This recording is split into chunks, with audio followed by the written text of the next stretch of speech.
Good morning, evening, afternoon, wherever you are in this great wide wacky world. I'm Loki Naiden, and this is Curiosity Killed the Bat, the Anthropomorphic Arts podcast. Today we welcome a wonderful special guest, Phase. Hello, that is me. That is you. Hello, how are Yes. you doing? Not too bad, not too bad. Yeah, having just had dinner, so I'm feeling nice and full, which is good. So yes, all good. Nice. Don't want to do a podcast on an empty stomach at all. But for those at home, who are you and what do you do? I am PhaseChan, and I am an artist, and I specialize in drawing lots of kind of horror, cross-hatching, dark, inky stuff based around, I guess, creatures and monsters and things like that. So yes. Awesome, and for those that don't know me, I'm Loki Naiden. I am a rambly bat on the internet that loves everything to do with the anthropomorphic arts, and I'm very curious about those that do indeed do their endeavours within the anthropomorphic scene. So that's what we're doing today, basically. But yes, you are indeed an incredibly skilled and talented artist, as is evident from your work. But how did you first start your journey in the art world? Well, I mean, I started drawing as a child. I think most people that do what I do probably did that as well. So I did just draw a lot of animals and loads of insects, so things like moths and stuff like that. So I think that kind of got me into it. My dad, who is a musician, also drew quite a lot when he was younger, so I saw his sketchbooks, and that got me into just drawing. And then Pokemon came around when I was like in the 90s, a kid. I'm old, and I absolutely loved drawing them, and that's kind of where it went, basically. So one of the things that did actually catch my eye from your works when I met you at, I believe it was MCM Comic Con that I first came across your works. London MCM Comic Con, for those that... there's many MCMs. It can get bamboozling. But yeah, I saw you were drawing all of the 151 Pokemon in pencil sketches, I believe. Yes. Oh, yes. I forgot about those. I've still got, I think, the last 50 to draw of the original. Actually, last 51 to draw if I include Mew, in that series. I do plan to do that. I basically draw those in little waves, but that was a bit of a sort of throwback to the stuff I guess I used to draw as a kid a bit more. So, yeah, there were little sketch postcards with one Pokemon in each one, and yeah, like. I'm glad you remembered those, because I haven't been able to draw any of those for a little while, and I miss doing that. So They were one of one art prints, I believe. So it was one, and then if the character's gone, they're gone. So very limited. Yes. Yeah. So actually, talking about the fact that you have done pencil sketches of Pokemon, what mediums like pencil sketches do you work in now, and what mediums have you had experience with in the past? So when I was a kid, I used to draw. I think most kids again do this, like loads of pencil, loads of like coloring pencils. Things like biros and brush pens, stuff like that. I did quite a lot of pencil work when I was at school and at uni actually as well. So like even into things like college and stuff. I prefer traditional work. I think that kind of comes full circle with where I am now actually again. So I kind of did a lot of pencil stuff. Shaded in pencil, did cross-hatching with biros, things like that. Got into uni, and then through that got more into digital artwork. So I self-taught myself Photoshop back in the day, and then I learned other programs and things while I was there. And then I did more digital art, but then I've kind of gone back around, and I'm still drawing quite a lot of digital stuff, but more kind of black and white with a lot of cross-hatching. So rather than drawing, I guess... more graphic design kind of stuff. It's kind of like or like more anime stuff. I've gone back to doing the just get one layer, draw a sketch, get a second layer done, and then you just ink everything with a nice, lovely ink brush that you can use, that kind of thing. So it's kind of like traditional again, but digital, if that makes sense. Best of both worlds. Yeah, almost. exactly. Yeah. If it's traditional work, I still do a bit of that. It again is just like inking, brush pens. Like those like nice Japanese pens that you can get as well, nice brands, things like that. Yes. Like just nice kind of like swoopy brush pens, that kind of thing. Yeah, so kind of back to the roots a little bit, I'd say. Awesome, because I have actually seen some of you speak specifically about the cross hatching and stuff. There was like a really nice skeletal dragon and a moth with like an open rib cage, which is really striking. You have really striking art, and it really does catch the eye. It is stunning. Thanks, I really appreciate the comments. That's cool. I try and draw stuff that's a bit I like bold inking. Like again, I think it's incredible people do this. Like you see other artists that don't include include any line art, and to me that is absolutely mind blowing because that's the absolute opposite way my brain works. I like black, white, monochrome, very high contrast stuff. So for me, it's kind of quite satisfying to see that really definitive black line or black patch in a drawing. So yeah, like negative space, that kind of thing. Yeah, and we've talked about some of the gothic influences, so, some of those darker like influences. But what other themes and influences do you also draw from when you are considering a new piece? Oh, that's a great question. I guess it depends kind of what sort of mindset I'm in, really. Anything can just happen. Like I might listen to a new album that I like and discover, and I think, oh, do you know what? This song has certain recurring lyrics in it. I might draw something based on that. Or I'll just happen to read online about a new cryptid, and I think, oh, I need to draw that. That's amazing because no one knows what it looks like. So, or there's like 5 different versions of how it looks and things like that. So it just depends, really. And it depends if it's a piece that I think about and I need to use a reference for, or if it's just one that comes from my brain. I think using reference in artwork is absolutely fine. Most people do it, for things like, if you want to get like a anatomical heart or like a hand drawn properly at the right angle, it's good to use reference, that kind of thing, stock images. But it just depends. If it's something like, I don't know, I think maybe if it's more like based around an animal that exists, I might use a bit more reference for that if it's an animal I haven't drawn as much. Does that make sense? That makes perfect sense, yeah. And to me, I always need a reference, even if it's just of like a mood board, just like influences. Yeah, exactly. I want something to look at while I'm working on something, even if it's like a video project. It's very much trying to capture a mood, a theme, a thought. So it really does help, even when not doing artistic endeavors. So it keeps you inspired. That's the thing as well. It keeps you kind of on track. And sometimes you might look at it after a while and think, hang on, I actually think I might need to add more to this, or change the reference slightly, or just think, oh, actually maybe it needs a bit of green or something like that. It just, like it's really important to have kind of outsider input sometimes to help shape your thoughts and ideas into the final thing. 100%. Animals are a recurring motif in your works, as we have discussed a little bit. What drew you to representing animals, whether they be feral, anthropomorphic, or fantastical? Well, like I said, when I was a kid, I drew quite a lot of animals. I did have quite a few pets when I was growing up, and I mean, I may not have drawn as much fur or high detail back then, but they just, I don't know, I think because you spend a lot of time around humans all the time. Most people do, I imagine. Animals seem quite fantastical in a way because they're nothing like us. Like, especially things like sea creatures, stuff like that. You just look at those and think, this is amazing. So I don't know. I've always liked nature documentaries. I've always enjoyed, like anything by David Attenborough. It's just amazing. My whole family loves stuff like that. It just was a nice kind of, I guess, I come from a background of a bit more of that kind of natural side of things. So it was a natural kind of inspiration to how my artwork would maybe, go. I just love animals. I think they're amazing. It's kind of funny that you brought up sea creatures because it's kind of caught the popular zeitgeist at the moment in the furry fandom in particular. Because really, yes, because the UK's largest convention, Confuzzled, actually has an aquatic theme for its next convention. Really? Oh, I didn't know that. Yeah, oh, that's fabulous. It's very funny that you brought that up. It's very relevant right now. Well, I can understand why they picked that theme because we don't even know anything about most of the sea. That's what makes it so amazing. We don't know anything. It is terrifying. It's terrifying but amazing. I want to go down there and have a look, But obviously I can't do that, sadly. No. But yeah, it's just, I think it's so fascinating and scary, and just all the creatures down there, really in the depths, they just look weird.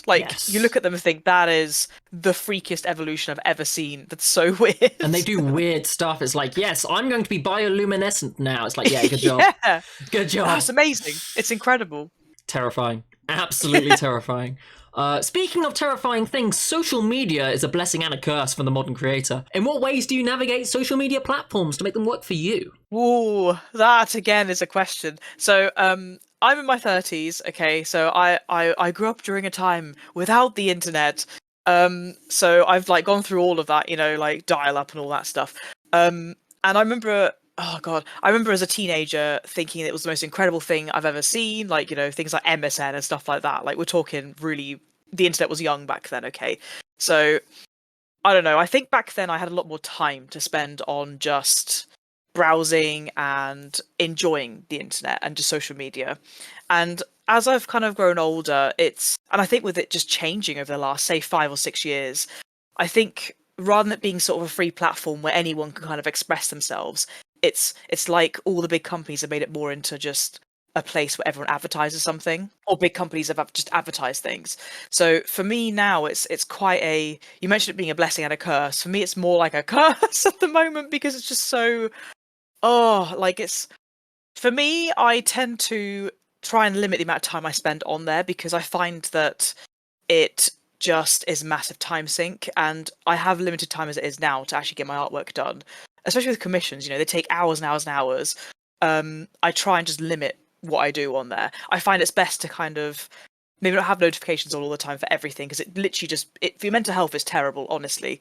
And I just kind of like make sure that my friends are having a decent time on there as well. So if I know other artists, I've got little groups and things, I make sure their posts are doing well, or check out their artwork and things like that, so you can navigate around the things you actually want to see. But it takes a lot of practice and a lot of patience, and I can really, do you know what, I really feel for people that are coming into their teens having to deal with this, because it's difficult. I really do feel for people that trying to run a business online like me. It's hard.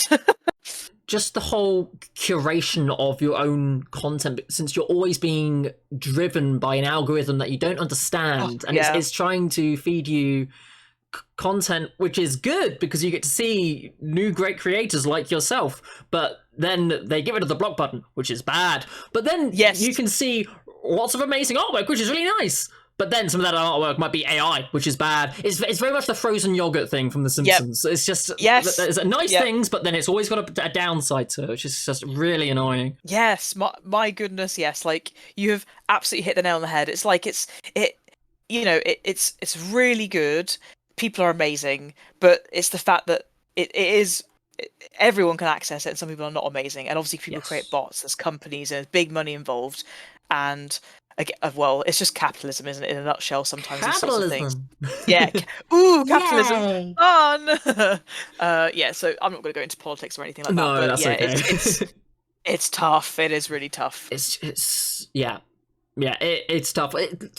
Times were simpler even back in 2015, when I remember I used to use forums even in 2015. They were still a thing.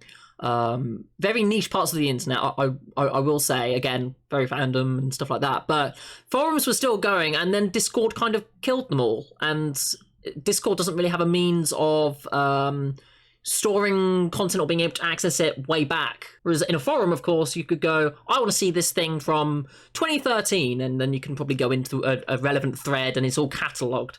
But it's just a whole issue, again, of different platforms having different things. So, for example, TikTok, Twitter, Twitch, Instagram, all different platforms, all vying for your attention, all at the same time.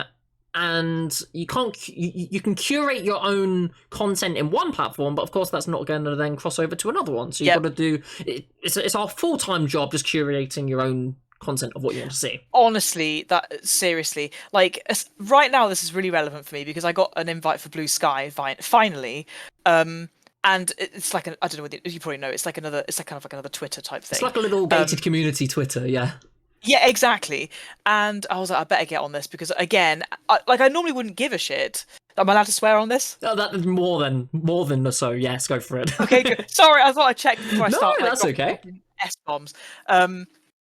So I normally would not care at all, but it's the fact that I think, no, if I don't get on this quickly, or like, it's that pressure and stress of having to like, oh, this thing's rising, I've got to keep checking this, check that, and now I've got to literally cross-post all my stuff from Twitter now onto Threads and onto Blue Sky, because I don't know which one of those is Threads. Yeah, again, all of TikTok these things. Shorts, YouTube Shorts. You've got your Instagram Reels. Salami slicing is the word. It really is. Academic circles. Taking one thing and slicing it thinly and spreading it everywhere, and it's just become the norm now. It Yeah, is, oh, it yeah. really has. It's so. I was just thinking about that and thinking this is so much of my time. Like it's just such an absolute time sink. And I just think I wish I just didn't have a job like this. I just had a normal job and just could not just be on just ignore social media entirely. I'd be pretty happy. But yeah, anyway, I'm being negative. I'm actually quite a positive person normally, but yeah, social media it That's really quite right. does. Social media will do that, even Yeah, if it's just a discussion about it. yeah. Honestly, it really does. Just it stresses me out. That's why I just limit my time on it because I feel so much better when I just go away from it. You know. But going from online things to actually in-person things, as a regular attendee of conventions throughout the United Kingdom, what are the 3 things that you find absolutely necessary in your travels? Oh, this is a good question. So conventions are fabulous. I love them. They're really fun, and people there are amazing. Because obviously you're in like an area or a convention is full of people that should be like-minded, like you know, fun people.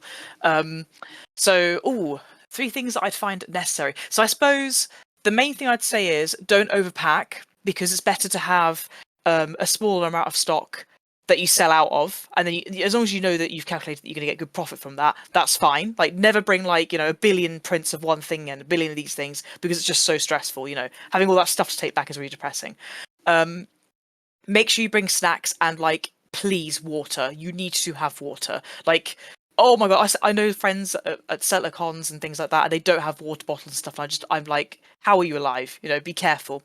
And the other thing I'd say as well is um, try small local conventions or small local events first. Like it doesn't need to be a massive thing. It doesn't need to be anything that's like super, busy. As long as you kind of try out a little setup at a small thing first, I think that gives you a gauge of like how the day pans out and how you are when you speak to people and things like that. So I think that's a really good thing to do. Just start out small. Don't go crazy. Mm. Or if you want to go big, go with a friend and like, just share a table so you've got each other to bounce off of. Plus, then you're able to, of course, take a break if needed, because just Yes. interfacing with Yep. people is a big thing. Yes. It takes a lot of mental bandwidth to be able to do that on the regular, because Yep. it's a new discussion every time, and you've got to have either icebreakers or just be naturally outgoing. It's not easy. Oh my gosh, yeah. Like I think that's a skill in itself, and the more you do, the more you kind of understand what works and what doesn't.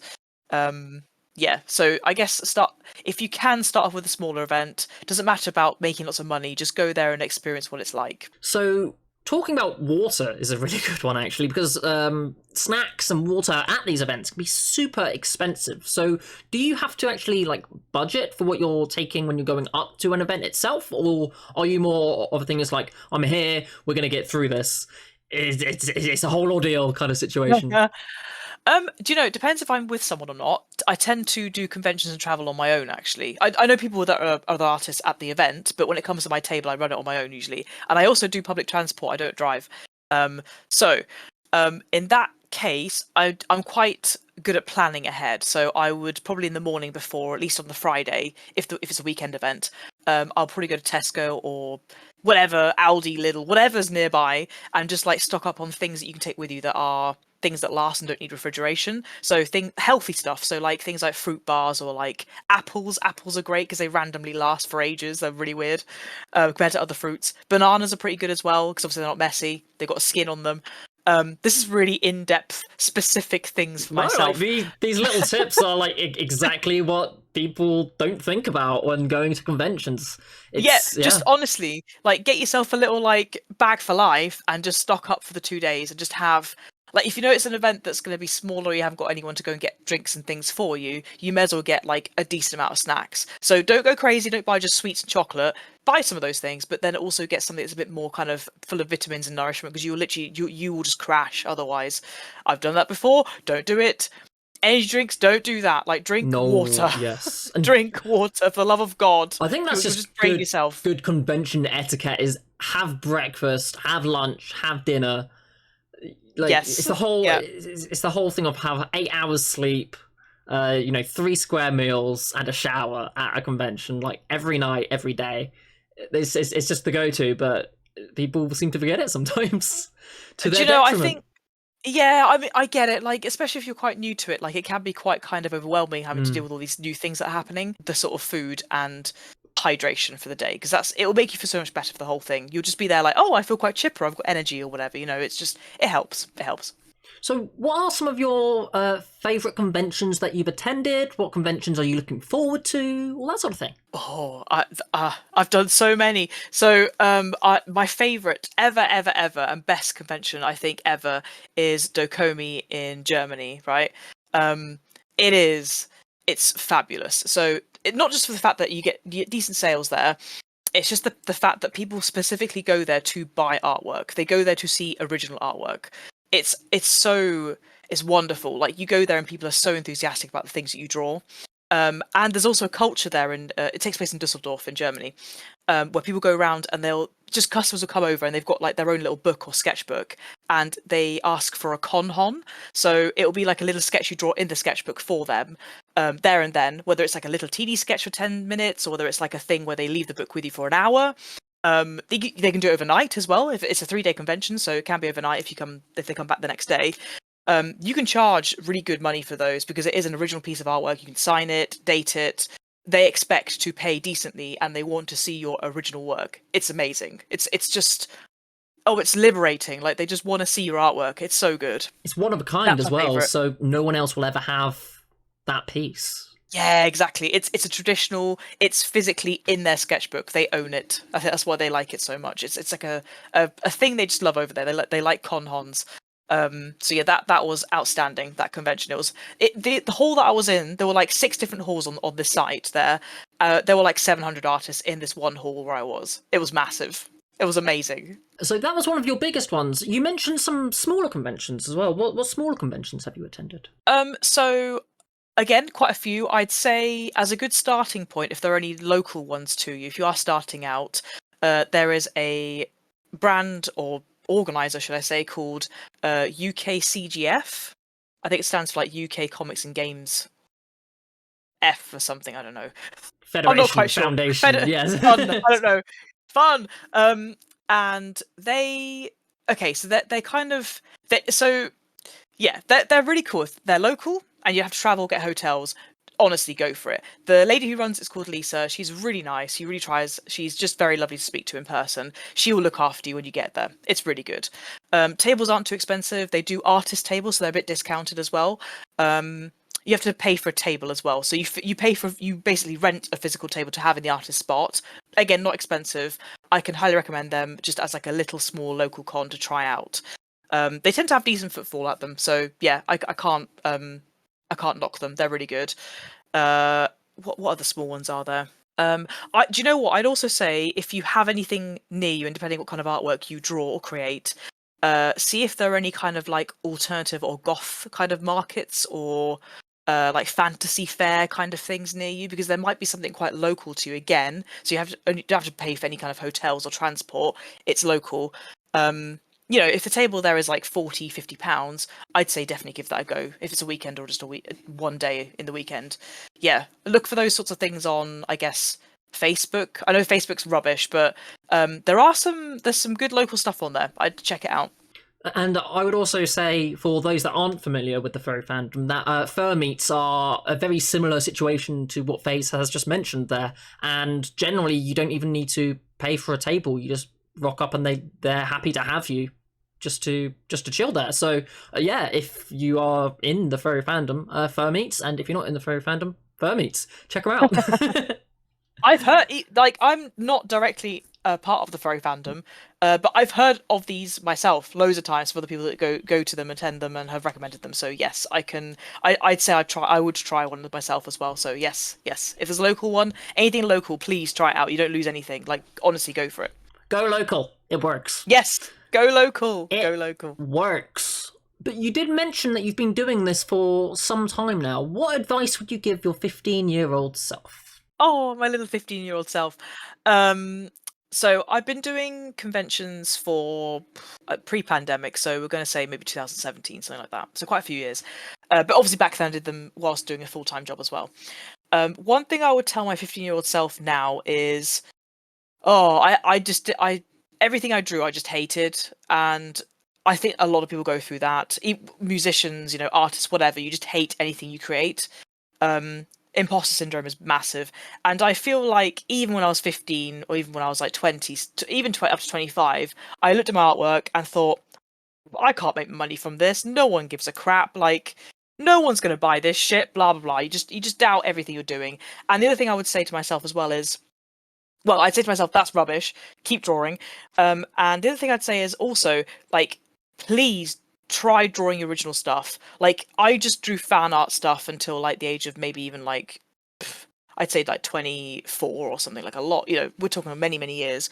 Because I just thought to myself, like, no one's going to care about my OCs. No one will give a crap about this, like, dragon I've drawn. Like, I just really was harsh on myself. I am very harsh on myself because I'm very, I'm quite a perfectionist and I hate, disappointing people. So, yeah, I'd tell myself to calm down, just keep drawing and just draw my, original stuff and don't be so harsh on yourself. Don't judge your artwork. Like, if you draw a sketch and you think it looks like crap, leave it, come back to it a week later and it might look different. Those are two extremely good pieces of advice. As someone who has seen people shut down whole channels because they hated their previous videos, move on and start a new one. It's big because for me, everything that I've got on this channel is everything I've done. So it's over 5 years of stuff, 2,700 videos. A lot of it's terrible, but that's the only way you learn, right? Honestly, if you go trudging through the depths of the internet looking for some of my old usernames, I'm not going to say them here, there is some absolute cringy stuff available to view. And yeah, I look back and think, Jesus. But I just look at it and think, I was like, 18. I was like a kid. Like, everyone changes, like you just look at that and think, I didn't know what I was doing. Like, it was crap artwork because I just didn't have the experience, Yeah. Yeah, it's weird. It's kind of one of those things where, I don't know. I think a lot of people just judge their older self a bit too harshly. It's difficult not to do that, but try not to do that. And then creating original content, again, really good advice as well. Making a portfolio is a lot harder when it's all stuff based on existing properties. Yes. You can do it, but it's a bit more of a struggle. So having original content be the bulk of your portfolio, always good. Yeah, again, like 10 years ago, I would never, ever, ever, ever have thought I would ever do that. I just did not see any money in that at all. I just thought no one's going to care. Like, it's a 1 in a trillion that anyone would even bat an eyelid at that kind of thing. You just got to keep trying, like keep positive. And just keep swimming. Just keep swimming. Just exactly. Keep swimming. Yeah, Dory was right. Yeah, Dory was right. Dory was correct.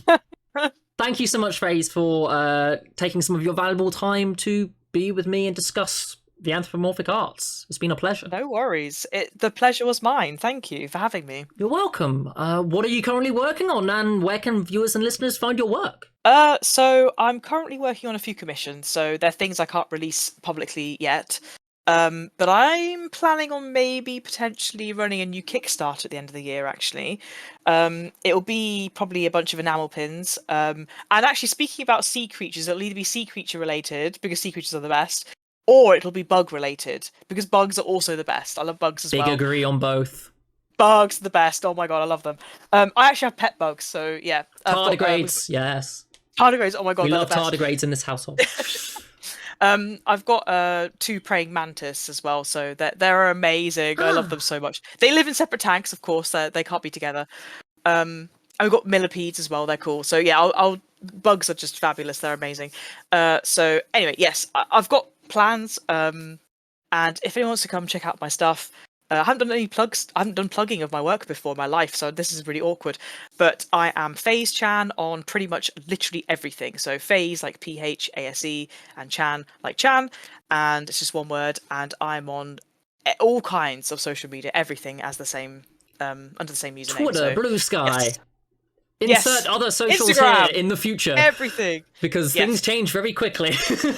Yes, yeah, exactly. Insert all of them. I'll take the name on everything. So yes, yeah. Awesome. Thank you again. I've been Loki Nyden. This has been Curiosity Killed the Bat, the Anthropomorphic Arts podcast.